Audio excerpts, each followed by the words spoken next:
All right. I kind of screwed up with this little start thing. I never actually hit go live. So how we doing? New mixtape just dropped. Damn, son, where'd you find this? We're here week 6. Drew, Hannes, the one, the only.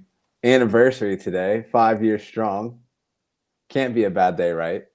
But in the landscape of fantasy football, This is how the we best doing? week because I'm gonna start to stress out come fantasy football tomorrow night because fantasy football by far is the most stressful thing in my life. Considering I have guys like DJ Moore pop off, and you Hey. think you're good, and then Sunday comes around and then you're not good anymore because Jamar Chase happens to be on the other side. Oh, yeah. There's nothing worse than having like a great Thursday night outcome only to just watch your team crumple and just pitter patter the rest of the way through. Like it's just very not fun. I had like an 86% chance in some of the leagues to win, and after 1 o'clock, yeah, it's how they get you, man. It's how they get you for sure. Tough, but okay. So let's recap here. So had DJ Moore. He's your only fantasy guy for the year.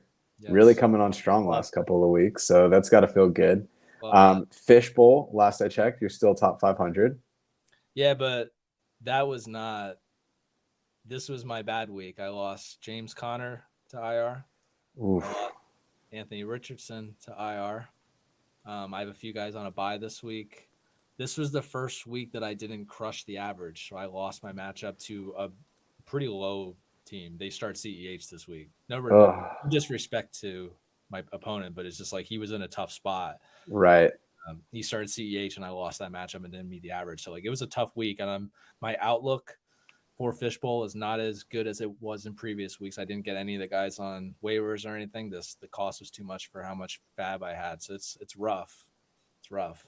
Yeah, I hear you, man. I'm slowly falling apart. I'm down to 4 and 6. Injuries continue to plague me. So we've already had the Chubb injury. We got Mike Evans.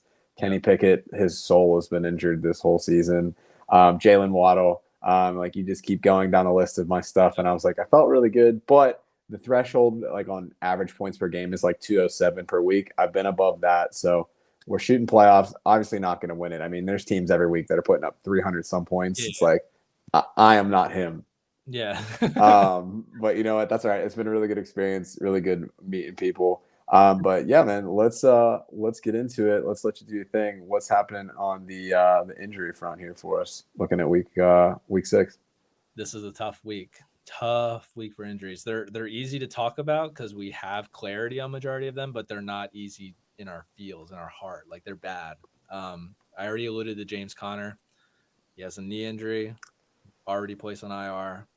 I know DeMercado was a high waiver priority for a lot of people. Yes. But Keontae Ingram is still. He might still be the guy. They did label him as the starter going into this week, but he's also fighting, I think he has a neck injury, probably something like a stinger, because he's been fighting that for the last couple of weeks, which typically are like a quicker injury. But like, I can't think of anything otherwise for a neck that he might be able to play, but he's been questionable the whole time. Sure. Yeah, I think it's really the way that DeMercado performed on Sunday. Like, he looked pretty good. He ended up getting like 10 carries and looked fairly decent. But the Cardinals also brought up Corey Clement. So I like from the practice squad before the game and before the injury and all that. So I don't think that they have like a solidified like backup. Probably going to be a trial by fire. You got to throw your hat in the ring if you can and pick up that waiver. But it's not like that one didn't scream like, oh man, league winner. Like, here we go sort of situation. Yeah, this could ultimately be a committee too. They could each be getting like 10 carries a week, and we're not going to know what's going to happen. It'll be touchdown dependent. But yeah, James Conner, IR. I think they likely said week 11 we might see him back, which obviously that's a killer. And we also lost Khalil Herbert this week. There's a little bit of he didn't get placed on IR yet, I don't believe. Not that I've seen, no. Yeah. So he's going to be questionable going into the week, unlikely to play. Roshan Johnson, who I'm hoping is going to be ready because he had a little bit of a mini bye, but he's battling a concussion that he suffered early in the Thursday night game. If Roshan also isn't able to go, Deontay Foreman is going to be a slam dunk play. When I was going through my rankings, I had him near the top. I kind of had that Roshan, Deontay Foreman. I think I had him at 8. So if Roshan's out, Deontay Foreman is going to be a slam dunk play. If Roshan plays, I like him more. I think he's the most explosive player. Obviously, Deontay Foreman has been a healthy scratch for several weeks now.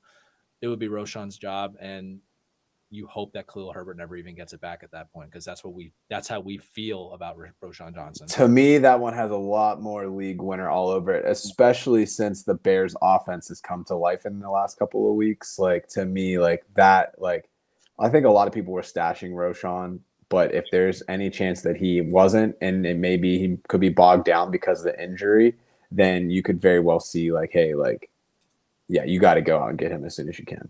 Yeah, I've had Roshan stashed everywhere. The time has finally come. If we have to wait one more week, I still feel like it's here. It's Sure. approaching. He could definitely be a difference maker. He gives you like those David Johnson vibes from like several years ago when he came on the scene. He just completely took over. Yeah. Won people a ton of leagues. Like that's what Roshan feels like as a Good player. callback. Good Like that's callback. how he plays too, right? He's like a David Johnson type. So I'm hoping that he gets his shot. I'm hoping that he actually takes advantage of it like we thought. Tank Dell also with a concussion. He's going to progress through a protocol. We'll see if he's able to play.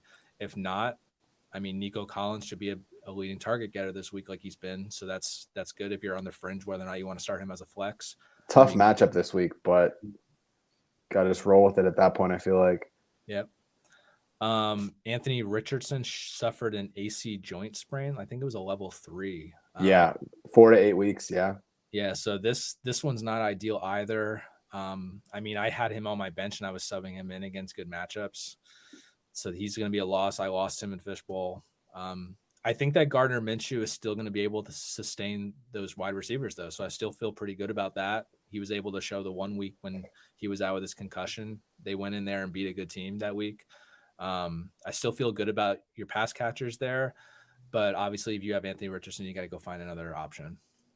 Sure. Yeah. And do you have any, like, from a dynasty perspective, the fact that he's been injured so many times already this year? I mean, granted, they all have been different things, but does that concern you moving forward? Yeah, definitely. But you got to think that, like, over the years, we've heard the Bills want to change Josh Allen, and he hasn't been able to change. Anthony Richardson might have to actually change the way he plays, because the hits that he's taking, too, are brutal. Like, he looks like a running back out there, like at the goal line trying to score.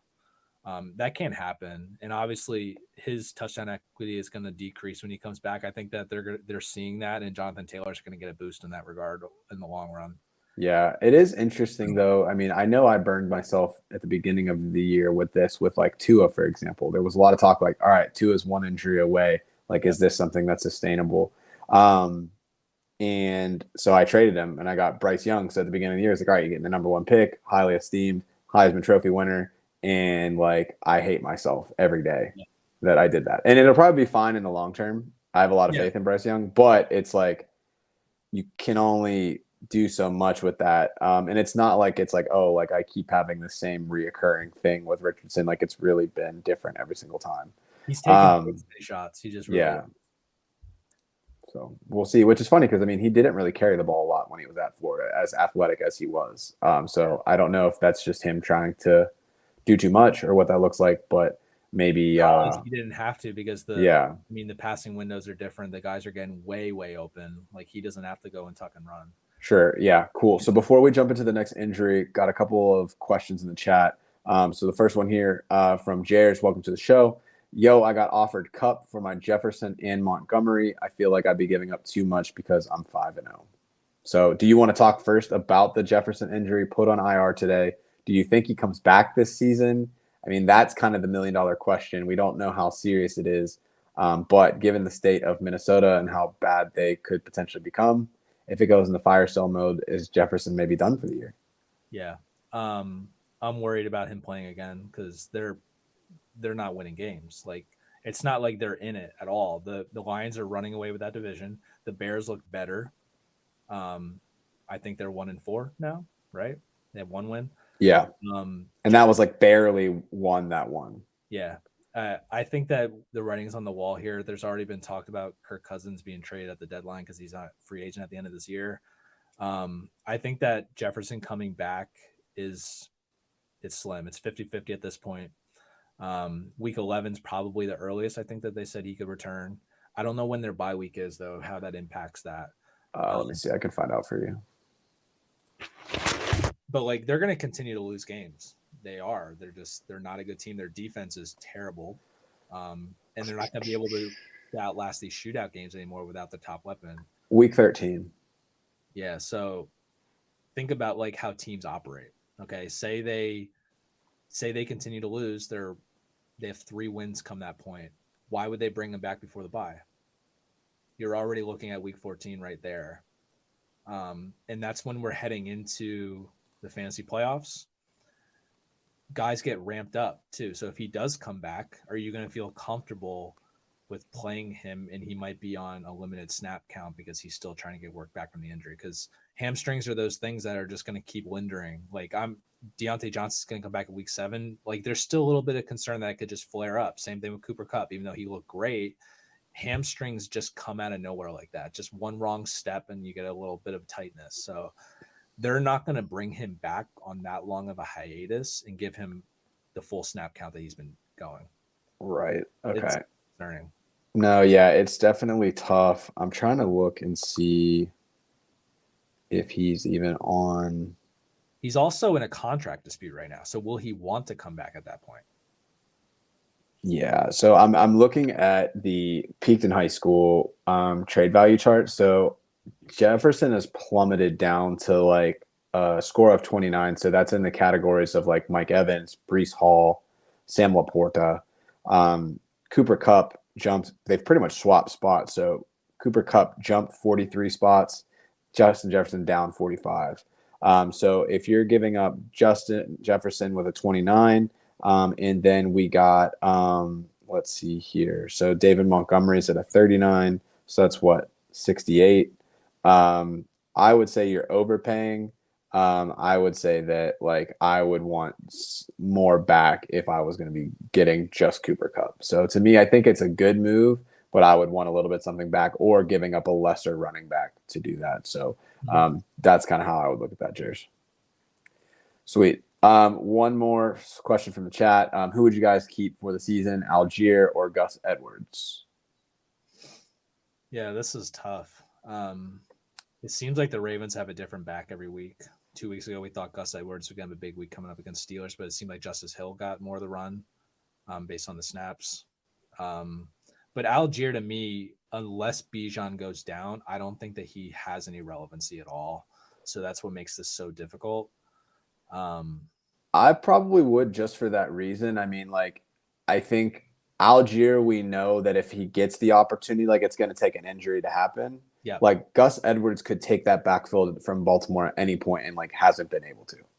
Right. So to your point, I'd probably keep Algier as well, because if he can't separate from those guys, what's the point of rostering them? Right. Right. 100%. Like Algier's a solid handcuff. You know they're going to run the ball with him. He had 1,000 yards last year. So it's like, it's going to take, like, he's not just going to get the 50-50 share that he was getting at the start of the year. Shout out to Drew Hannes for pointing that out to us week 1. But ultimately, if something does happen with Bijan, he's going to be the workhorse. So to me, it's like, I'd rather have that opportunity there. And then like Gus Edwards he's just a guy to me. Yeah. He could, like Gus Edwards is probably a mid fringe RB3 where Algier has top 10 upside if Bijan goes down. Yeah. Cool. Awesome. Sounds good. All right. Looks like we got one in here. Ray Gamer recognized that name. So send a trade of Barkley and Moss for JT, trying to get rid of Barkley as much as possible. Should I try Barkley for Swift and Stevenson? Tried trading him for Eckler and Pollard, already didn't work. So to me, I probably wouldn't be trying to trade off Barkley, especially when he's at like a low point right now, personally. You're getting him back this week in theory from like a health perspective.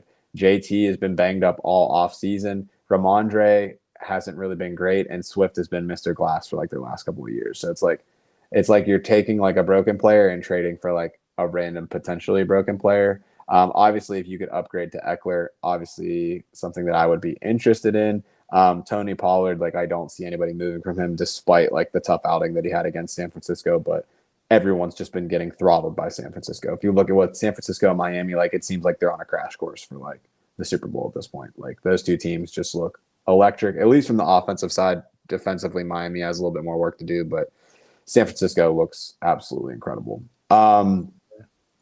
If you're trying to get rid of Barkley, though, I mean, as far as value goes, I don't see like anybody really trying to jump into that. I think you could get Barkley for Swift. You could. I don't know if I would want to do that. I would rather hold. And if you're really adamant on getting rid of Barkley, I would wait for a sell high opportunity to do that. I think right now you're selling him at a low point. Yeah, I agree 100%. I'm a little concerned about Barkley, to be honest. I don't know if you saw the video of him today practicing, but his ankle was taped. Like, this thing was really, really taped to the point, like, if he's ready to come back, why is it taped that much? Like, he looked like he was running on a club. It didn't look good. So I personally don't think he's close to coming back. Sure. I do want to acquire Jonathan Taylor because I think that he's a buy low candidate. I think that he ultimately will surpass Zach Moss. It might be a few weeks, but I think that he has a good stretch run. But I think that even with Barkley's injury, I think you're giving up too much to get him at this point. And I want nothing to do with Ramondre. Like, he's splitting with Zeke. He can't keep Zeke off the field. Like, that's very concerning considering Zeke's age, and he just doesn't look like he has it anymore. And they're splitting carries. It just doesn't make sense. Swift is a guy, I think I like him the best in that scenario, but I think long term, depending on what your roster's at right now, I don't think that you're winning your league with Swift. You could potentially win your league with Barkley. Yeah, and so it looks like his other running back is like Monty, and then that's essentially it. So he's got Jaleel McLaughlin, Jeff Wilson, but not really anything else in the stable. Had Chubb, but then lost Chubb to injury as well. So Well, Jeff Wilson is relevant again. We talked last week right. that he was a drop candidate, but the next guy on my list, Devon Achane, he suffered a knee injury and he was placed on IR. So I think Jeff Wilson could become a thing. He hasn't been activated from IR yet, but hopefully that comes sooner rather than later. Again, I like the idea of Swift now, but I think that if you're in it and you can, take a little heat for a few weeks and just try to get by, sneak by with some wins or just stay afloat, I think Barkley could help you win your league once he gets healthy because he's the only thing that the Giants have. Like, they are a mess. And that offense looks miles better when he's in the lineup too. So, exactly. Yeah. Cool. Any other injuries? I know you kind of just hit on the Devon Achane one. Anything else that's on your list? Jefferson's off. Daniel Jones suffered a neck injury, which we don't really know too much about that yet, but he could potentially miss time. And then the only other one I had was Travis Kelce's ankle. Obviously, it looked bad at the time. Like, I was fearing the worst because it was non-contact and the way he fell. But it looks like it's a low ankle sprain, which he was able to come back from. He was effective. So hopefully he plays this week. It depends on his swelling, but they do have the Thursday night game. So he practiced. I thought he practiced full yesterday, but he was limited today. So it's concerning about swelling. But I think ultimately he plays. But if he does sit, I think that any Travis Kelce owner could go and get Bell or Noah Gray off waivers, and they could be suitable. You saw what they did in week 1. They did get enough targets if there's not much out there. No, for sure. Yeah, I think Noah Gray, that he's a rookie. Yeah. Second year. Yeah. So, I mean, they definitely feel comfortable throwing him out there. The thing with Mahomes is it's like he targets Kelce, but like everything else is really going to be random. I mean, you look at Rashee Rice last week was my only fantasy pick for week 5. He ended up scoring, but like only 5 targets. Like, he's not going to pepper one guy. Like, they're not going to be like, oh, Travis Kelce's out. We're going to give like Noah Gray, Travis Kelce targets. Like, it's not going to happen like that. He's just going to facilitate and hit the open guy. So I think you just got to tread lightly, but tight end, typical wasteland kind of stuff you're dealing with. So is what it is. That's all of them, though. That's all the injuries I had. Cool. All right. So let's transition then. Get into some fantasy football headlines here. So one of the first ones we want to talk about, there was a lot of questions about what was going to happen with the return of Cooper Kupp, right? So they're like, what's this mean for Puka Nacua? What's this mean for the Rams offense? Where do we look? Cooper Kupp completely just picked up right where he left off. Wasn't really limited at all in terms of playing time. He played all but 3 offensive plays. And the Rams used pretty much like some kind of rotation. They were like, all right, what's it going to be? You have Nacua, Atwell, Van Jefferson. Pretty much Van Jefferson just became like a ghost in that offense, disappeared, and then ultimately got traded to Atlanta after the game. So it's clear, 1, both are sustainable. 2, both are able to be like functional, bona fide wide receivers. So if you have Cup, if you have Nakua, like I feel set and forget in the lineup every single week. So if we're looking at the stats, Cup had eight catches, 118 yards. And it looks like Nakua is going to maintain his pass catching value. I'm looking up what his stat line was right now. Yeah, so he had 11 targets, which is ultimately what you want to see. He scored a touchdown, which was great. Cooper Kupp will actually help his touchdown equity because there's going to be so much focus on Kupp in the red zone. Right. Like I was actually really excited when I saw that. The main thing though is he was exactly what we predicted. Like he was still running the same types of routes. His snap share didn't even decrease. It wasn't like we were worried that like his targets would decrease, but like him actually being on the field could decrease. They just completely threw Van Jefferson out the window and out of town at that point. For a pick swap too. Yeah. So like Puka's the real deal. I have no concerns about him at all unless Matthew Stafford goes down, which is what we've been talking about for weeks. Like it's just he's too good of a player. When he's that good, he's gonna get on the field, he's gonna produce. And the main thing is Matthew Stafford has like this inner circle within their locker room, like a breakfast club, apparently. And he was invited to it, yeah. Puka and Cooper Kupp are the only receivers that are there. Like, what else do you need to know? Like, he's a guy. He's going to continue to be a guy. And if you took a 5th-round pick or something on your rookie draft in Dynasty, like, you should be psyched because, like, this could be Sun God all over again. Yeah, for sure. So 7 of 11, 71 yards and a touchdown. And it was against the Eagles, too. It wasn't just like this fluff of a matchup. So it's definitely promising stuff. Okay, so we did have another question in the chat before we transition to our next topic. So 3 and 2. I did want to go back. Oh, no, go ahead. You go for it. Yeah, sorry. I didn't add Chris Olave to my report because typically what I do is usually on Mondays, Tuesdays, and Wednesday mornings, I go on to their injury report. The Saints didn't have him on the report this morning.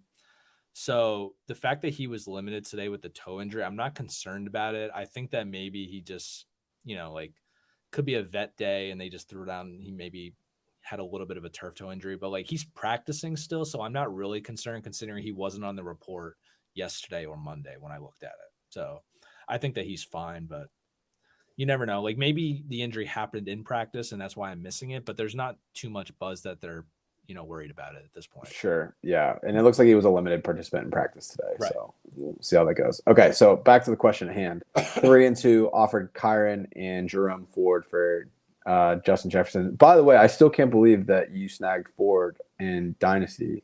Yeah. I don't know how that happened. He got dropped. Like I didn't see that. Because it was his bye week, so he wasn't at the top, and I had him on my watch list. Smart, man. I saw that, and I was like, I'm pissed. Yeah, and it's funny because like I'm 1 and 4, and I'm tanking for Caleb, so like he's going right on the trade block. Yeah, of course, right. Okay, so Kyron Williams, Jerome Ford for Justin Jefferson. Running backs are Mostert, Zach Moss, Miles Sanders. Thoughts? To me, you got to take that deal. It's not ideal, but ultimately, like, you're not making the playoffs if you lose these next 4 games. I don't know what your receiver room looks like, but Justin Jefferson sitting on your bench with that running back room, like Zach Moss is pretty much cooked as soon as JT gets up to speed. They said they were going to give him more tread this week. Miles Sanders has looked absolutely horrible, dealing with a little bit of an injury. They said he doesn't look great, but like overall, like talk about a free agent bust, like maybe one of the biggest ones that we have. So definitely tough to see. To me, like you take the deal from like a deal value perspective. I think that like you're getting more than good value, and like you realistically could need both of them. Mostert, you luck out a bit because of the A-chain injury, but I think this at least gives you a good chance to get to the dance. And I would just continue to be aggressive with the team. You could even try to turn around if that guy gets desperate holding on to Jefferson, like you might be able to snag him up later. But looks like the other receivers that he have, Waddle and Olave. So I feel comfortable with that core. I would make the deal. For me, I would make the deal, but I'm trying to like think outside the box as to why this person would make it. So to me, this person who's trying to acquire Jefferson must have a really good squad, and he can wait out Jefferson. Yeah, they've got to be like a 4-1, 5-0 type of start. Yeah. So like to me, I think that I would try to alter the deal a little bit. I take Kyron. I think that Mostert's going to be a top 10 to 15 running back until right before the playoffs. I think I would try to get another wide receiver in the deal for Ford. Because I think that like you have two top end guys at that point at each position. If you acquire a wide receiver, well, you'll have three at wide receiver, but I prefer to start a wide receiver at the flex. So like I think that if you go in with Kyron and Mostert as your running backs, I think you're good with that. Yeah. So maybe if you can get a lower end wide receiver with Kyron instead of Jerome Ford, if the other guy doesn't go for it, I'm good with that deal though. I just think that I would like to acquire a receiver with Kyron personally. Get the juice out the squeeze. All right, this looks like we've had one come through multiple platforms, so we'll get this one up on the board. So rate a 20-man PPR team. Very unqualified to talk about this, but let's do it. So Russ, JT, Aaron Jones, Tyreek Hill, Christian Kirk, Cole Kmet, Josh Downs. I mean, those are all startable players in like a 12-man league. So to me, if you have that in the 20-man, like I'm feeling pretty good about that. Hopefully you're able to survive the injuries of the running backs. Aaron Jones has been playing for a couple weeks, and they thought he was going to be ready to go and then didn't come back this week.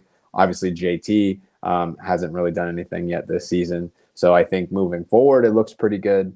But it probably was a slow start to the season. But with a 20-man team, I mean, you're going to be looking at really tough lineups a lot of the time anyway.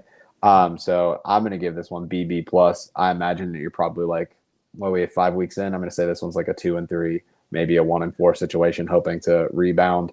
Typically, from what I've seen, you need to get 7 wins to make it to fantasy playoffs. So you're just going to need to get hot and keep things moving. But big weeks from Tyreek could have potentially buoyed you. So maybe you're in a 3-2. But I'm going to say 2-3, B plus roster. You just got to hope that you can stay healthy. But that's the name of the game. And 3-2. There you go. We know ball. Well, I mean, Tyreek probably gave him 2 wins right off the bat with some of those big weeks. Sure. And it looks like there's some trades there as well. So, yeah, I mean, I think in a 20-man, I like it a lot. I love the Josh Downs part of that. Like, yeah, that's huge. I regret not picking him as my only fantasy last week because like, yeah. I threw him all over my DraftKings, like my DFS, and I placed several bets for his receptions and yards. I just felt it. Yeah. I didn't have the guts, though. I like him as a player, and I think that it's going to continue to be he's going to continue to be good, especially with Minshew, because Minshew and him had a real connection that week he played with him. Yeah. I like that a lot. So that could be a league winner type move in a 20-man just because of how deep those rosters. Sure. Yeah. It looks like Hill, Jones, and Kirk were trades and then just picked up Downs and trades. So, yeah, I like that a lot. Good stuff, man. Keep it up. All right, so transitioning, best looking person at SteelersNow.com. If you're not following them, great resource for all you Steeler fans out there. DB, what's up, my homie? In Dynasty, is there anything you wouldn't trade Justin Jefferson right now to buy low? It is super flex. So where do you rank him? I mean, the only reason I wouldn't trade for Justin Jefferson is, one, if I have the number 1 pick, or really the number 2, because I would probably take Marvin Harrison Jr. because I think he's so nice. But it's like I probably wouldn't trade Mahomes. That might be the end of the list. It might be just those 3. I don't think that Justin Jefferson is buy low, period. I don't think anyone will think that he's ever a buy low in Dynasty. I think that he will never devalue unless he just somehow forgets how to play football. I just don't. He's too good to even consider as a buy low in Dynasty. Redraft, yeah, but even still on keep trade cut, I know that it takes a little bit for like injuries to kind of come into play. He's number 2. Yeah, I don't think that he'll ever actually drop. So, I mean, it depends on who owns him, though, if they know ball or not. Yeah, I mean, honestly, like he's 24. He hasn't even had a second contract yet, and he's been so good, like in his career. Like the biggest, like I guess, red flag that you could throw at him is like who's going to be throwing him the ball next year. Like people like to like hate on Kirko, but like the dude gets him the ball and he's been able to be successful. Like what happens if it's going to be like Kellen Mond or something like that, or like I get this weird feeling like it's Justin Fields or some crazy thing. Like because the Bears are not going to be able to pass on Caleb Williams if they end up with the number 1 pick. But Fields is going to go somewhere and play. But would they trade him in the division? Obviously, is tough. But I'm just thinking of quarterbacks that are out there. Like, I think that he's their best option. It's crazy. But I, Yeah, I, I feel like the Vikings are going to be in play for Caleb too. I think that they could just make an insane move, but like they have to hope that the Bears don't end up with that top pick. that would be that would just be pure madness. But like if you're the Bears, like do you just trade down the 2 and take Marvin Harrison and then? Well, they have the first 2 picks right now because they own the Panthers. So the top pick right now is actually the Panthers. There's a real scenario out there where they end up with Caleb Williams and Marvin Harrison Jr. in this draft, and it'll just be nuts. Could you imagine? That's so sick. That's how I want my dynasty draft to look like next year. I'm kind of low key done with Dynasty. I don't find it fun. That's because it doesn't require as much work, you know. You can't get in the trenches and like fix your team. It's just like, oh, let me go make a trade. Let me wait for the draft. Like, let me add and drop 60 times a year like I do in redraft. Like, let me get after it. Look what I did last year in our one dynasty league where I tanked for Bijan and now I'm 4-1 and I'm like my points for is like insane. Like, but you had to wait an entire calendar year to do that. Like, I'm out here. I'm not living in the past, baby. Like, I'm just like, let's go, all gas, no brakes. Go ahead, but just when you add those guys, just throw them on the trade block and just make moves all year. We'll see. All right, one more trade question we got. This came through. Would you trade Kyren and Adam Thielen for Breece Hall, Calvin Ridley, Devonta Smith, full PPR? It's really interesting that question's here because there's a lot of talking points that we've had over the several days, and one of them later on. I personally think Devonta Smith is a buy low. I've been making several offers for him. I think that he'll turn it around. I don't think Dallas Goedert's going to command the target share he did the last couple of weeks. AJ Brown will come back to earth a little bit. I like that side. Not a big Ridley fan, and I know that you're also not a big Ridley fan. I think that Breece Hall's week last week was a bit overblown because they played Denver and he was able to pop off. But like, I don't really think that he looks like Breece Hall of last year, and I think that his value right now is a bit inflated by that game. I don't think that he's going to be at that point until next year. I would accept this trade if Calvin Ridley wasn't on it. Like, you're just like the fact that you're getting 3 better players for 2 lesser players makes no sense to me. Immediate smash, like smash from the back side, whatever you got to do, like take that all day.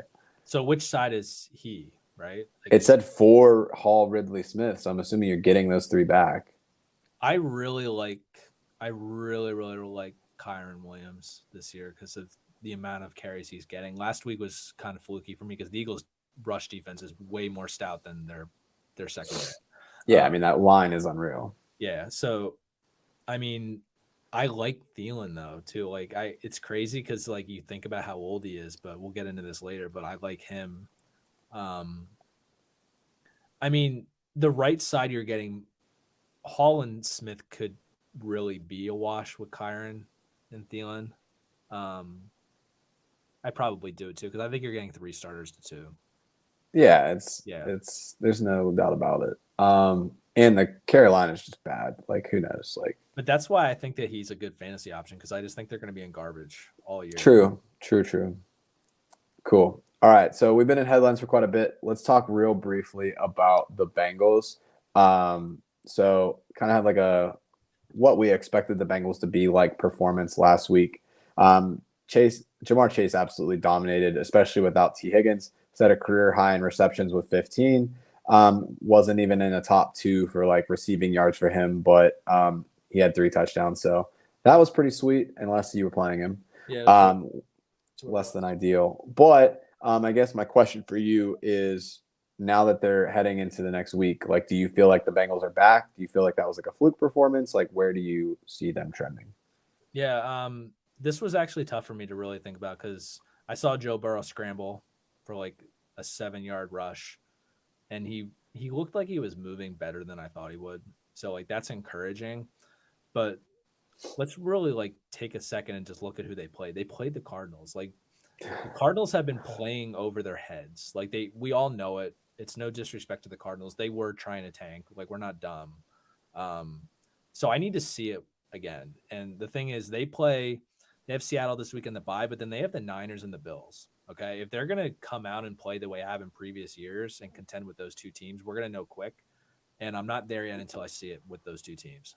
Yeah, and I think with Arizona, just like looking how they performed like in the last 3 weeks, like they've been like a positive matchup for running backs, QBs, and wide receivers. For whatever reason, they're locked down against tight ends, but so on and so forth. They also haven't really played um, like the most noteworthy tight ends. I mean, Kittle is really hit or miss depending on how they're using him that week in the offense. Jake Ferguson, solid piece, but not the premier plan for them. And Dallas's offense didn't really have a big role in them getting routed. So Yeah. kind of is what it is. In Seattle too, though, like they have Tariq Woolen, who's obviously been really good, and Devin Witherspoon is just so sick. Like, Yeah, I what love do we that guy. do?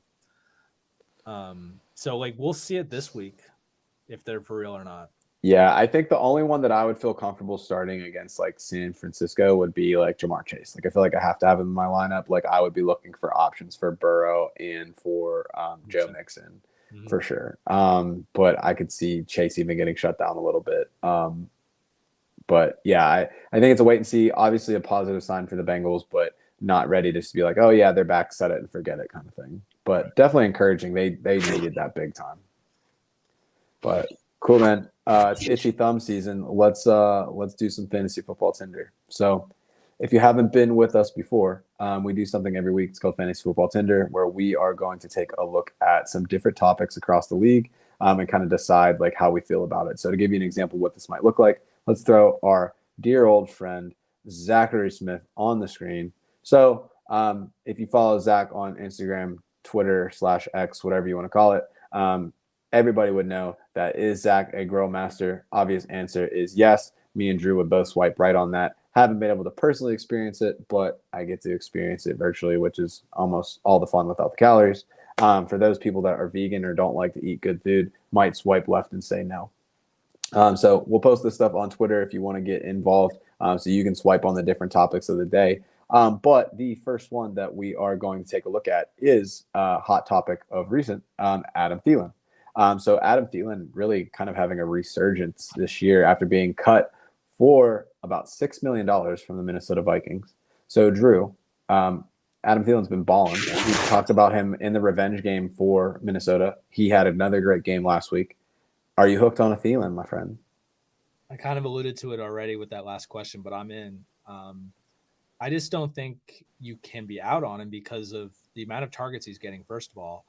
And then he has a really good schedule. Like he really does. Like they play Miami and they're going to get blown out. So he's going to have a ton of garbage time. Then they're on their bye. I'm not really worried about the Texans, Colts. They play the Bears, Cowboys, who have not been good since Trevon Diggs tore his ACL. And then the Titans, which you can't run on them, but you can absolutely throw on them. Like I just think that everything is set up for him to be successful for a long time this season. Like he's the guy there. He's going to continue to get the work. He's going to continue to score. And like you can be a great fantasy asset on a bad team. And that's exactly what he is. Yeah. So looking at the stats from last week, so finishes out with 11 receptions, 107 yards, and a touchdown. Leads, he was second on the team in routes run to DJ Chark, but was first in targets with 13. So obviously Bryce Young's kind of number one candidate. I'm also going to swipe right on Adam Thielen. So he's a player that I like. It's funny to me that they cut Thielen for about $6 million. And then it's like the people that they signed for similar amounts of money for Minnesota just like have not done really anything at all. He's always been more of a possession guy and use that safety valve for a young quarterback. So I like it a lot. Something that's interesting to me about the Panthers moving forward is the kind of like the growth of Jonathan Mingo in the offense and how he's developed as a target for Bryce Young. So he actually was second on the team in targets. DJ Chark, who was kind of like their splash free agent signing, really hasn't done a lot so far. So I think ultimately it's Thielen's show to lose. As long as he can continue to stay healthy, I think they're going to be in a good spot. So I wouldn't go selling the farm for him. So it's like in that trade scenario that we had earlier today. Like I'm not going to say, oh, like let me get rid of Devonta Smith for him. But if you have him, I think that like you should feel pretty good about him as like a wide receiver 2 or a flex. Agreed on all counts. Sorry, Platt texted me that Bryce just hit a 3-run shot, so I'm a little off here. It's personal. Thought I heard something hit the table. All right, so good Lord. So let's move on to our second Tinder for the day. So a lot of talk was about the downfall of the Bears and this failed experiment with Justin Fields and how DJ Moore, once again, being surrounded by people that aren't able to kind of get him the ball and make things happen. That being said, the Bears absolutely came out firing on Thursday Night Football. Great performance, and it looks like the bear market is gone no more. So are you buying the new and improved Bear offense from the last 2 weeks? I mean, I have to be, right. Like DJ You Moore, don't have to be. he's my year-long OnlyFantasy. This is what I expected. Like, I just think that he's too good of a player to not succeed. I know that the target or the amount of times that Fields is thrown is still down. It is, but like the dude is just too good at football to be kept down. You just throw short passes to him, he finds a way to break tackles, he gets in the open field, it's over. But Justin Fields, I think, looks better. Like I really think that he does. I believe in him as a player. I think that their matchups, the for most of the next like 5 weeks are very good. Minnesota, the Steelers were able to move the ball a little bit against Las Vegas. So the Chargers, like that looks great to me. Like Yeah. matchup, lots of opportunity. The Saints, the Panthers, the Lions is the only like real scary one, and that's But that's like moderately scary. Plus, it's a divisional game, so it's like there's always that weirdness right. too as well. So Is that one on Thanksgiving too? I think that might be on Thanksgiving, which the Thanksgiving games are always like fun, like yeah, games. Like I like that. My only concern with them is that their playoff schedule isn't ideal. I mean, they have the Browns in the first round, but then they have the Cardinals and Falcons if you're able to squeak by. They have the easiest strength of schedule the rest of the way, easiest by far. So I love them moving forward. This is exactly what I was hoping for. I hope that it continues. The only concern I have really is the first round of the playoffs. You have to make sure you get there, though, obviously, and we're going to ride this wave. yeah. No, I hear you, man. I'm with you. So last Thursday, I made a trade. This is a league that I play in with people I play poker with in Dallas. So I traded James Conner and Terry, or not Terry McLaurin, Jahan Dotson for Justin Fields. Had to like I love that. Work with the commissioner to be like, hey, like, can we let this trade happen? Because both Dotson and Fields are playing. They need a receiver. I need a quarterback. Go back and forth, and eventually like, all right, yeah, you can do it. Very, very happy to see that 30-point performance from Justin Fields. I think what's really interesting about specifically these two is one, that they, like we said, they have a lot of injuries to the running back room right now. So that means that Fields is going to have to run more. And if you look at just like the target share routes run, like Darnell Mooney is doing nothing in this offense. I think there was a lot of expectations like into this year, like, okay, maybe he's just a wide receiver too, and that's fine. But like, he's not doing a lot. Equiminius St. Brown, mostly just saying that because I love to say Equiminius. Only running 14 routes. Cole Kmet ends up being the second target getter for the team. To me, like maybe somebody that could be on the rise is like a tight end, like more of like a flash. So we'll see what happens there. And then you have Roschon Johnson, like what's going to happen like as he kind of takes over this backfield. So I think, like you said, the schedule looks good. The players are looking better. And you always see they make these deals for these wide receivers to help these QBs out, and they tend to perform pretty well. And DJ Moore, somebody that I've been a big fan of for years. So it's good to see him ball out. Obviously not going to put up the 50-piece every single week, right. But feeling good about them both moving forward. So if you bought low, that's awesome. If you have them, keep holding and ride it out. So that was always the plan. Like they're not going to throw the ball a lot, but when they do, it's going to him. Like that. Yeah, for sure. 10 targets on 32 routes. Like that's insane. Yeah. I never thought that was like that surprising. That's why I made him my only fantasy for the year, because I thought that should have been obvious, but not enough people were thinking that. Everybody was just looking at the totals. Like it's football is more than just numbers a lot of the time. Just trust the talent. Like friggin' nerds. Whatever. All right, man. So let's get sexy with it. Let's do a little OnlyFantasy.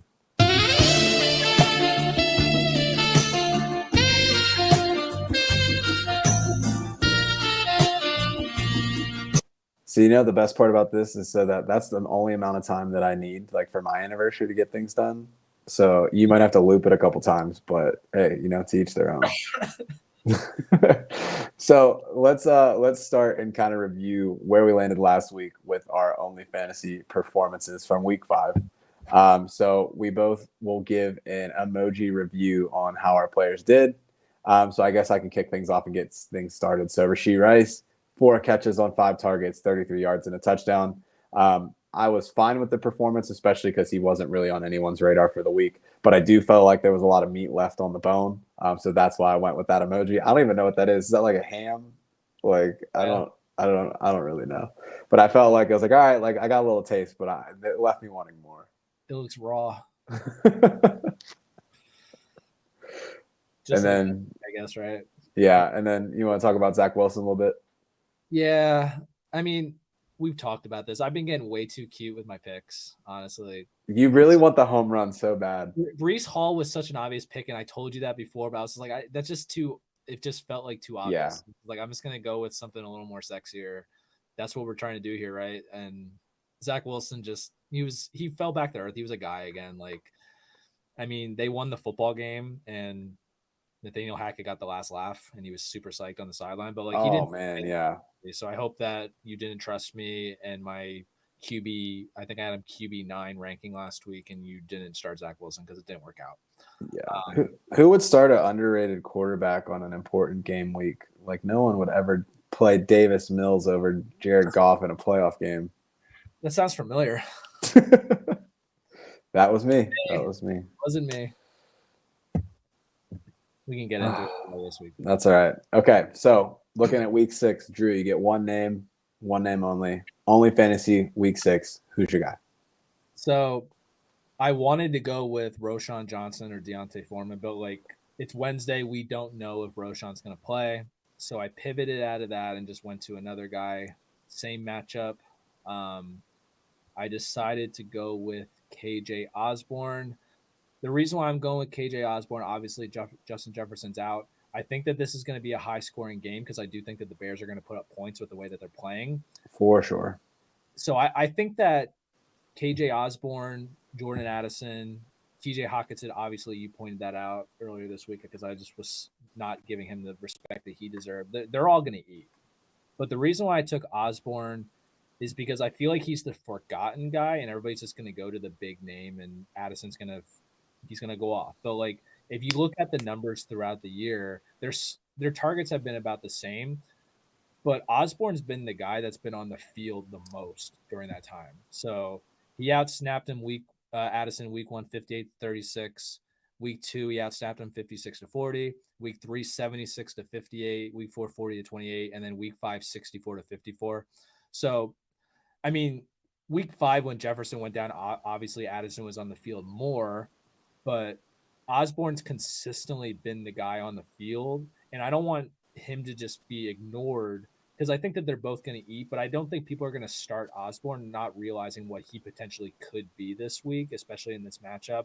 So I went with KJ Osborne just to give him a little bit of respect. I hope that, I expect him to hit this week. I think this one's a little safer than the ones I've had over the last few weeks. Sure. But mainly, don't sleep on KJ Osborne. Addison's obviously the high, he's the first round pick, but Osborne's going to do well, and I think that he's a good flex option this week. Oh, for sure. And I think with the Addison talk, like you draft him in the first round, you expect him to take that leap. I think really all of the first round wide receivers that we've seen from this year, like there's been a little bit of a disappointment. I think we've been spoiled the last couple of years just seeing these wide receivers really kind of take the league by storm, kind of like Puka did. Exactly. But it's not necessarily going to be that easy. So you look at like QJ, you look at Jordan Addison, even you look at JSN, like they haven't really done a whole lot. And it's like part of that is like not immediately being thrown into these roles. Kevin O'Connell said that he was one of their favorite players they evaluated in the draft. They're about to let him rip. But I mean, Minnesota's throwing the ball a lot. So there's going to be a lot of bone to pick from. So KJ Osborne's going to have to step up.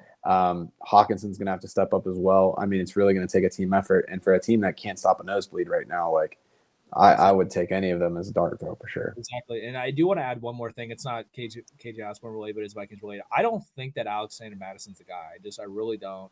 Yeah. I mean, he hasn't fumbled the last couple of weeks, but he has a fumbling issue historically.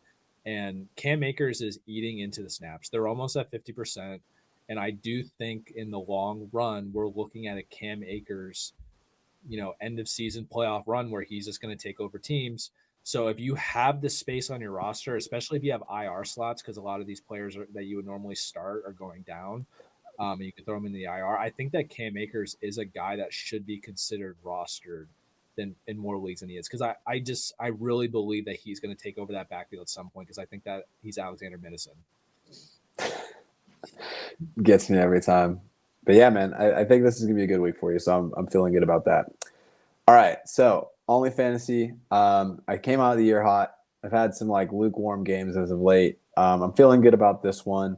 So I'm rolling with Mr. Logan Thomas. So there was a lot of optimism coming into the year with Eric Bieniemy, knowing his relationship with Travis Kelce, and it was like, all right, like maybe that was more just like a, hey, like it's Travis Kelce. Like obviously you're going to design plays for your best player because that's what offensive coordinators do, unless they play for Pittsburgh.